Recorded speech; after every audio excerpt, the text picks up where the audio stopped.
Okay. Go. Hello everyone. It's been a long time since we posted a video. Apologize for that. Not even sure where we left off, so I'm just going to try to jump in and try to get caught up. Had to have time to get resupplied on some new shirts. Happy birthday to the camera lady. Her elbow has healed nicely. She's still got to get the pins out of it, but it's doing all right. A whole lot has happened, just not anything that lends itself to a video. We're still busy 7 days a week. It's been a very busy year already.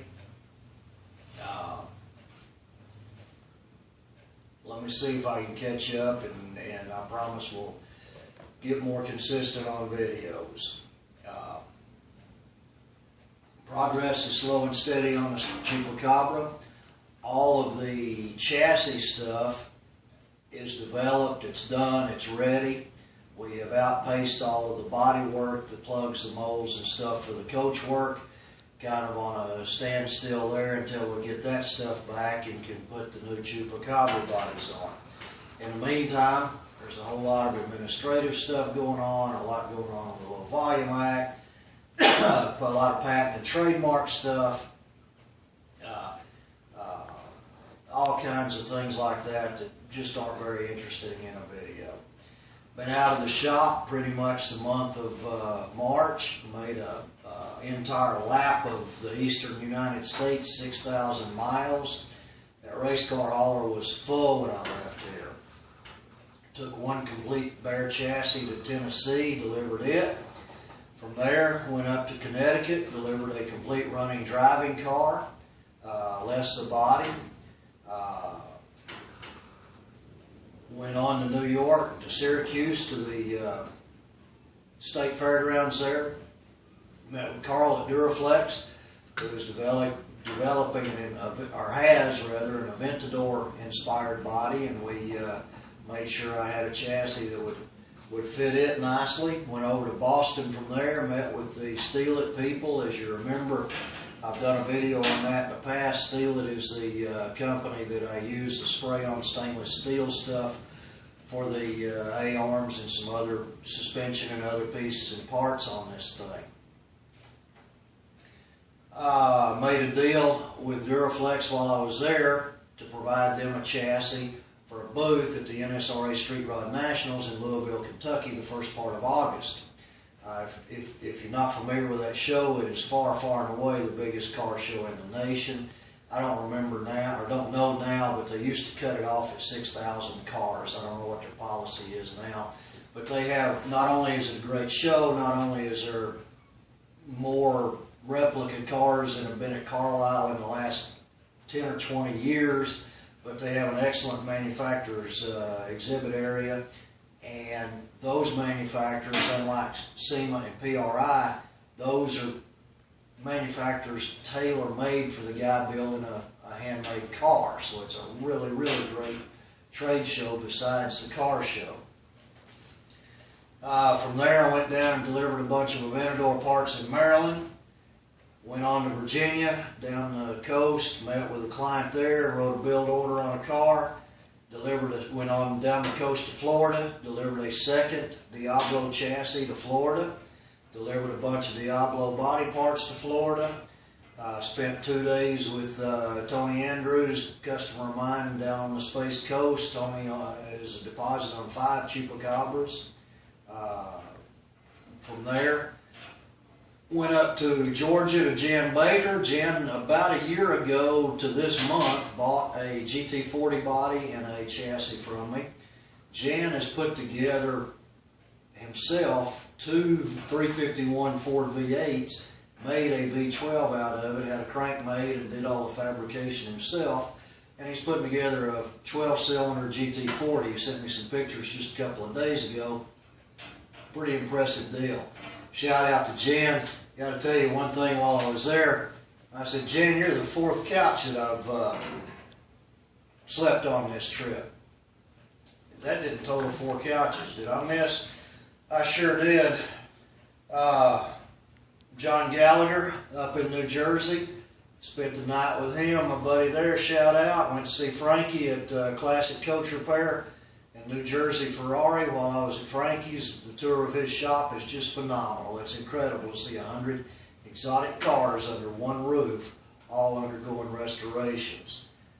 So I left that part out. Let me skip back down. I said, Jan, you're the 4th guest bedroom I've spent on this trip. Jan said, that's pretty good. Most chassis builders don't have 4 customers they're still speaking to. I think you may be right on that, so I will take that as a compliment. And thank you, Jan, and pretty impressive piece he's got going there. After I got back from that, sent a car to Vegas, chassis and body, crated it up and shipped it. When we go back up to Louisville in August, I'm going to deliver another chassis to Tennessee and another body to North Carolina. So more cars going out the door, besides the one that went to Vegas. Then I spent 7 days in Haiti. You know you're flying, you know you're in a third world country when you fly in and there are cows in the airport. That's Russell Eulig, who owns Chupacabra chassis number 1. Russell has been on numerous trips throughout the world doing good. And I told him, you know, next time you go, I'd like to go with you. And I thought I was going to Ireland, and I wound up in Haiti. But we built water purification systems for the village of Williamson there. Very, very rewarding deal. Very fantastic crew. Very proud to be a part of that crew. We no hot water, slept under mosquito nets, lived on peanut butter sandwiches for 7 days, but man, I am proud to be a part of that deal. Enough about all of that. I think that's all the catching up I'm going to do. On to the business at hand. This right here is a Mira chassis. Unlike most all my bills are contracted bills, and I don't feel it's my business to put their business out on the internet anywhere. But Joel Heinke, my client on this chassis, has authorized it, has encouraged it, that this be published. He has got it linked to several forums that he is doing bill threads on and so forth. So I have his blessing and encouragement to show this here. So let's get on with the matter at hand. This is a Mira. This is the car before the Countach.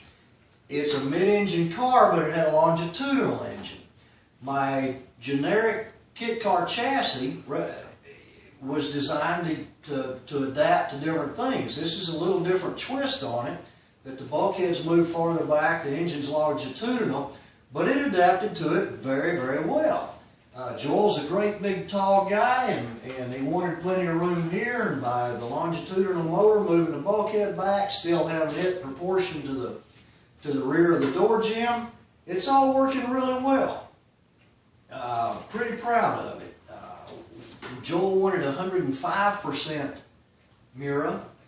We did a little bit of research, and I said, Joel, if we go to 105.5%, that makes it a 104-inch wheelbase, which is the same as a Diablo, Murcielago, Aventador, Sulfur.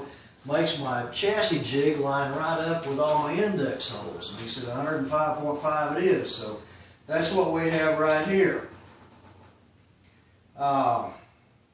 I will have a video, and apologies to Joel, this video has been more catching up than it is a matter at hand, but I promise we will have another video in the next week once this thing is ready to go together. It's just sitting here right now, everything's loose, but I wanted to kind of dummy it up to show you.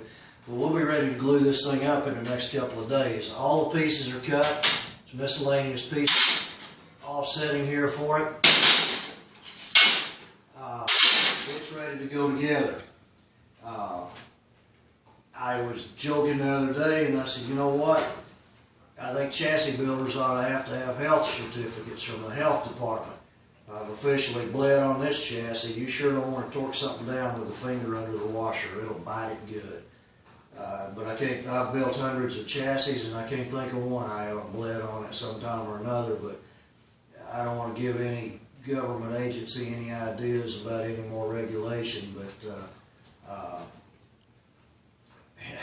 a health certificate might be a thing for a chassis builder. We'll tell you one funny story.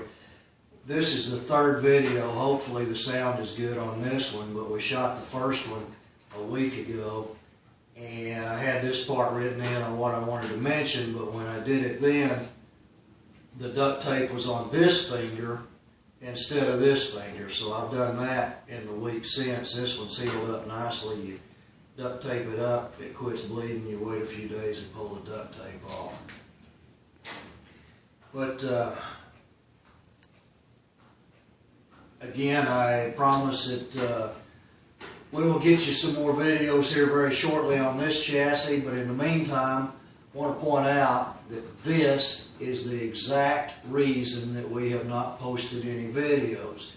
You've got nothing but me standing here talking for the last 10 or 15 minutes. Next time we'll get into some nuts and bolts and have something to show you instead of me, I promise you. See you then. Bye.